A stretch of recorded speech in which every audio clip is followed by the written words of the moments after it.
मेरी पढ़ाई पूरी हो चुकी थी। घर में मेरी शादी की चर्चा शुरू हो चुकी थी।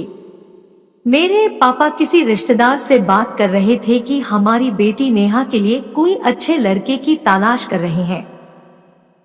मेरी शादी की बातें मेरे दिल को बिल्कुल अच्छी नहीं लग रही थी।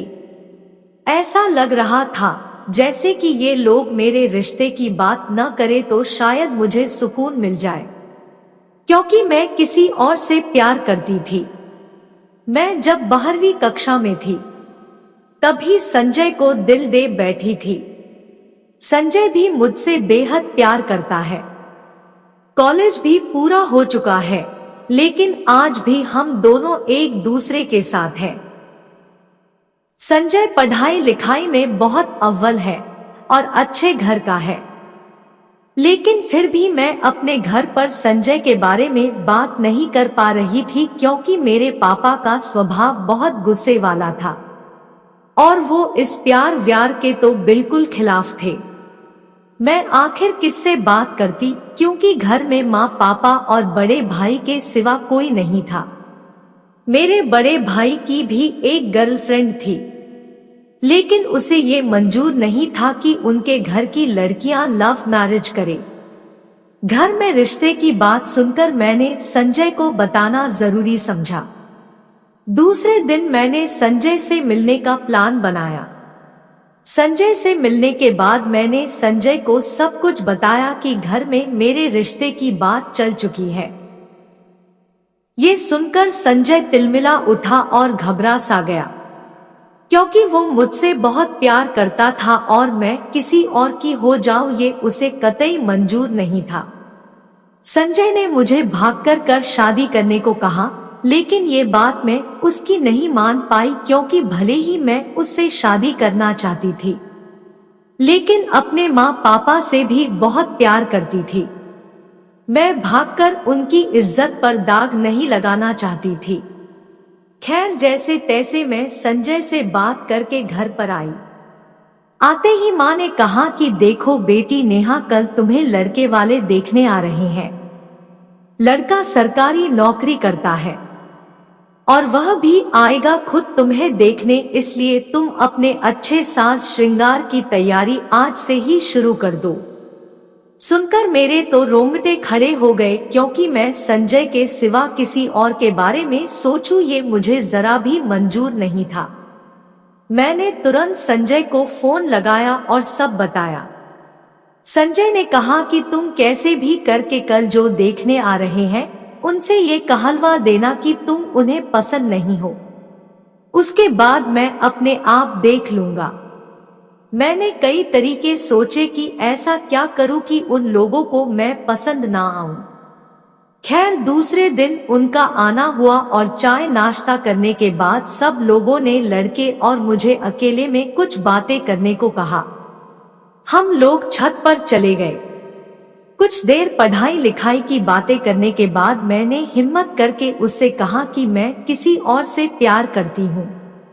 ये सुनकर उन्होंने आश्चर्य से मेरी ओर देखा और कहा कि तो आप किसी और से प्यार करती हैं, तो हम लोगों को यहाँ क्यों बुलवाया? क्या आपने अपने घर वालों को इसके बारे में बताया नहीं? मैंने कहा मेरे पापा को ये सब मंजूर नहीं है, इसलिए मैं उन्हें कुछ भी न बता सकी। लेकिन अगर आप मना कर दे तो शायद मेरी बहुत हेल्प हो जाएगी। वह लड़का अच्छे विचार वाला था, इसीलिए मेरी बात को समझ गया। उसने नीचे जाकर कहा कि मुझे लड़की पसंद नहीं है, क्योंकि इसके और मेरे विचार रहन सहन का तरीका बहुत अलग है। ये सुनकर सब लोगों को बहुत धक्का सा लगा। फिर वो लोग चले गए, पर मेरे पापा बहुत गुस्से में आ चुके थे। खैर, कुछ दिन यूं ही निकल गए। तभी एक दिन हमारे घर पर हमारे गांव के अंकल आए, जो रिश्ते करवाने का काम करते हैं। उन्हें देखते मेरा दिल घबराने लगा कि कहीं ये कोई रिश्ता लेकर तो नहीं आए हैं। आखिर वही हुआ, वो मेरे लिए रिश्ता लेकर आए थे। पापा से बातें की और कहा कि अच्छा लड़का है, पढ़ाई में अच्छा है, जॉब लग जाएगा और परिवार भी अच्छा है। कल हम लोग उन्हें देखने चलेंगे। पापा भी सहमत हो गए। दूसरे दिन सब लोग लड़का देखने निकल गए। तभी संजय का कॉल आया मेरे पास। वो बड़ा खुश लग रहा था। कहने लगा कि देखा मेरा कमाल। मैं कुछ समझी नहीं। फिर उसने कहा कि तुम्हारे जहां लड़का देखने जा रहे हैं, वो लड़का और कोई नहीं, मैं ही हूं। मुझे विश्वास नहीं हुआ। फिर संजय ने कहा कि तुम्हारे गांव के जो अंकल है वो मेरे मामाजी के दोस्त हैं। तभी मैंने अपने मामाजी से बात की और उन्होंने उन अंकल से बात की और वो तुम्हारे घर आ गए। संजय कहने लगा कि बस अब उन लोगों को हमारा घर परिवार सब पसंद आ जाए, और इतना बोलकर कॉल कट कर दिया। अब क्या था, मेरी खुशी का कोई ठिकाना नहीं था, लेकिन साथ ही एक डर भी था कि कहीं पापा को संजय या उसका परिवार पसंद नहीं आया तो। लेकिन जैसे तैसे पूरा दिन निकला। शाम को सब लोगों ने आकर कहा कि लड़का बहुत अच्छा है। 2 दिन बाद वो लोग हमारी नेहा को देखने आ रहे हैं। अब मेरी जान में जान आ चुकी थी कि अब सब सही हो जाएगा। इसी तरह वो लोग भी आ गए मुझे देखने, और उन लोगों को भी मैं बहुत पसंद आई। आखिर आती भी क्यों ना उनके बेटे की पसंद जो थी। रिश्ता तय हुआ, सगाई भी हो गई। अब शादी की तारीख भी निकल चुकी थी। घर वालों के लिए तो दिन कम थे, लेकिन मेरे और संजय के लिए बहुत ज्यादा, क्योंकि हम दोनों को जल्दी से अब एक होना था। खैर, जैसे जैसे दिन निकल गए और आखिर हमारी शादी का दिन आ चुका था। आज हमारी शादी के दिन ही हमें एक और खुशखबरी मिल गई थी कि संजय की सरकारी नौकरी लग गई है। सब लोग बहुत खुश थे। बहुत धूमधाम से हमारी शादी संपन्न हुई। विदाई का समय आया। मेरी आंखों से आंसू रुकने का नाम ही नहीं ले रहे थे, क्योंकि जितनी खुशी संजय के साथ शादी होने की थी, उतना ही दुख माँ पापा से दूर जाने का था। लेकिन जैसे तैसे मैंने खुद को संभाला और चल पड़ी अपनी नई दुनिया बसाने अपने प्यार के साथ। ससुराल पहुंची तो सब लोग बहुत खुश थे। खूब प्यार दे रहे थे मुझे। सभी रस्मों को पूरा किया गया और रिश्तेदार से आई लड़कियों के साथ हंसी ठिठोली में लग गई। रात का समय हुआ, मुझे मेरे कमरे में बैठाया गया। आज वो दिन आ ही गया जिसका मुझे वर्षों से इंतजार था। संजय कमरे में आया और मेरे पास आकर मुझे प्यार भरी निगाहों से देखने लगा। कुछ देर हम लोगों ने अपने पुराने दिन याद किए और फिर प्यार की बातें करते करते अपनी इस हसीन रात को एंजॉय करने लगे। सुबह उठकर नहा धोकर सबके लिए चाय बनाई और सबको दी। फिर अपनी और संजय की चाय अपने कमरे में ले आई और दोनों ने एक साथ चाय पी। फिर संजय अपनी जॉब पर चला गया और मैं घर के कामों में लग गई। ऐसे ही दिन निकलते गए।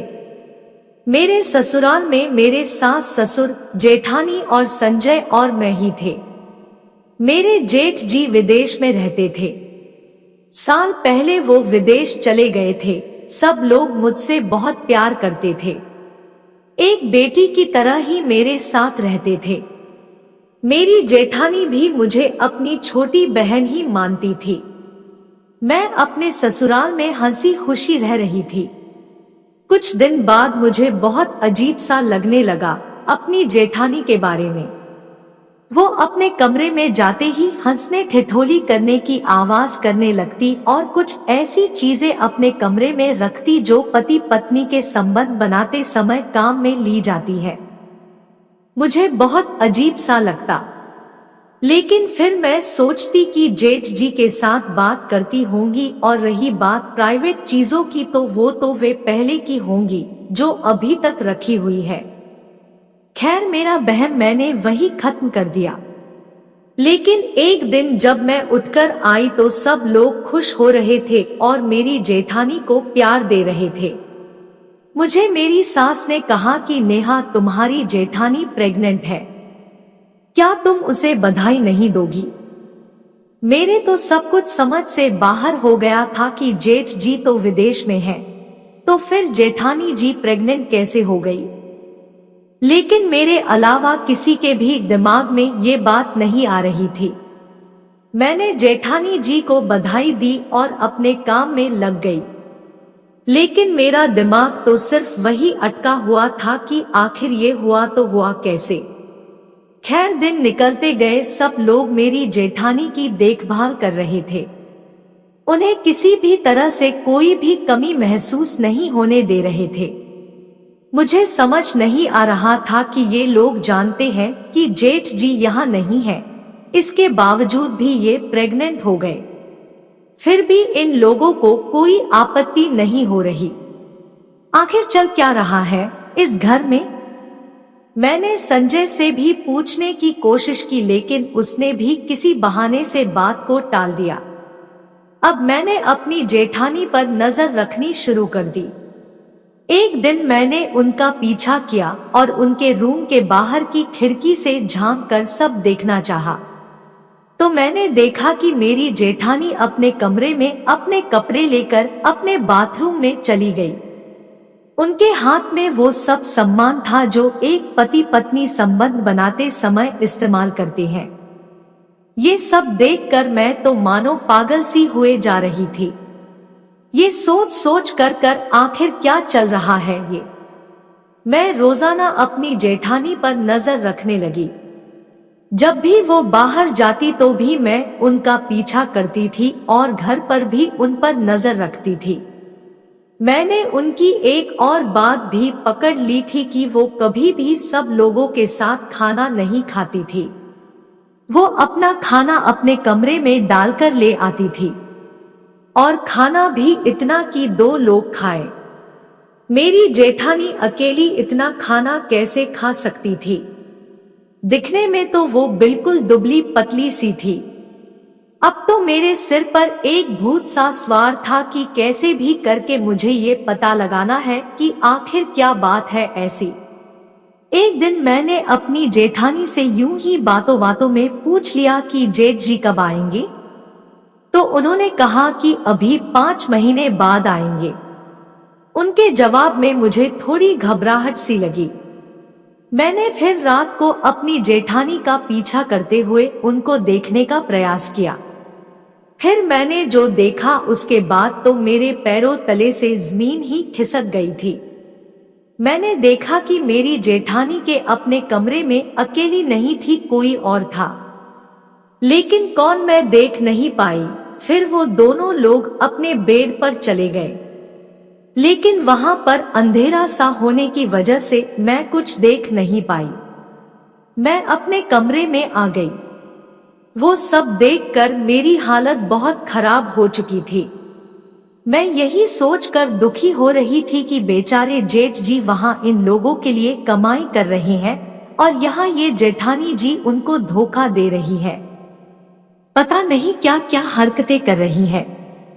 बस ये सब सोचते सोचते मुझे अपने सास ससुर पर भी गुस्सा आ रहा था कि वो लोग सब कुछ जानते हुए भी इनका साथ क्यों दे रहे हैं। वो लोग तो ऐसे पेश आते हैं जैसे कुछ हुआ ही न हो। लेकिन मैं ये सब बर्दाश्त करने वाली नहीं थी। मुझे अब पूरी सच्चाई सामने लेकर आनी ही थी और मैंने बिना सोचे समझे पूरे घर वालों को आंगन में बुलाया और जेठानी जी के बारे में सवाल करने लगी। सब लोगों ने मुझे शांत होने को कहा, लेकिन मैं अपने गुस्से पर काबू नहीं कर पाई। तभी संजय आ जाता है और सब लोगों को चुप करवा कर मुझसे कहता है कि तुम्हें सच जानना है न तो सुनो। संजय कहने लगा कि मेरा भाई कोई विदेश नहीं गया है, जबकि वो तो यही रहता है हमारे घर में। ये सुनकर मैं तो जैसे हक्की बक्की सी रह गई। फिर मेरे जेठ भी कमरे से बाहर आ गए थे। मेरी सास मुझसे कहने लगी कि कुछ महीनों पहले मेरे बड़े बेटे की कुछ दोस्तों के साथ लड़ाई हो गई थी, जिसमें किसी और ने सामने वाले का खून कर दिया, लेकिन नाम मेरे बड़े बेटे का आ गया उसमें। इसलिए ये घर में ही छुप कर रहने लगा जब तक कि असली कातिल पकड़ा ना जाए।